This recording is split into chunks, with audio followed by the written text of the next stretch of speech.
নমস্কার, আপনারা দেখছেন সংকেত মিডিয়া, সোজা কথা সহজভাবে। রথযাত্রার পূর্ণতিথিতে এসবি পার্ক সার্বজনীন দুর্গোৎসবের ৫৪তম বর্ষের খুঁটি পুজোর শুভ কাজ সম্পন্ন হলো। এবারের পুজো ভাবনা এবং মানুষের জন্য কি বার্তা থাকলো তা নিয়ে কি বললেন এসবি পার্ক সার্বজনীন দুর্গোৎসবের সভাপতি সঞ্জয় মজুমদার, তা সরাসরি শুনে নেব।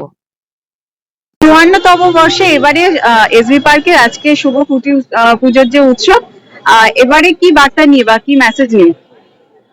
একদম থিমের বিষয়ে কিছু বলছি না, এখনই আমরা একটু কিছুদিন সময় লাগবে বলতে। আর তবে যে ধরনের থিম নিয়ে কাজ করা হচ্ছে সেটা কলকাতা শহরে একটা নতুন তথ্য তো থাকবেই, একদম নতুন চমক বলা যায়। এই সাবজেক্টটা নিয়ে কলকাতা শহরে আগে কোনোদিন কাজ করা হয়নি। আমাদের যিনি শিল্পী পূর্ণেন্দু দে আছেন, তিনিও অনেকদিন ধরে এটাকে ভাবছিলেন কিভাবে করা যায়। আমরা আলোচনা করে ঠিক আছে এইভাবেই কাজ করবো আমরা।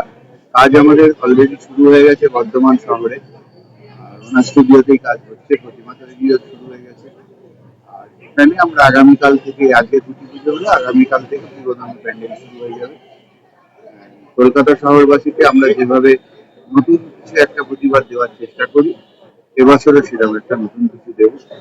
মানুষকে নিরাশ করবো না, মানুষের ভালো লাগবে। প্রতি বছর পয়লা বৈশাখ, এবারে রথের দিন, রথযাত্রায় যাই হয় একটা শুভ সূচনা হয়, মানুষকে কি বলবেন?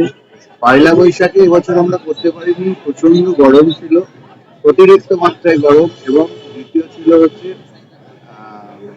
তখন রাজনৈতিক বাতাবরণটা ছিল অন্যরকম। সকলেই রাজনীতি নিয়ে ব্যস্ত ছিলেন, ভোটের একটা সময়। তো সেই জন্য আমরা সকলে বসে স্থির করেছিলাম এবার পুজোটা আমরা, মানে পুজোর শুরু যেটা, সেটা আজকে এই যে রথের দিন, এই বছর রথের আজকে যে যোগটা করেছে সেটা প্রায় ৭১ বছর পরে পড়বে। তো এর থেকে শুভ দিন আর ভালো দিন কিছু হয় না। সেই জন্য আমরা স্থির করেছিলাম আজ এই রথের দিনে আমরা পুজোটা সূচনা করি। Subscribe our channel. Press the bell icon.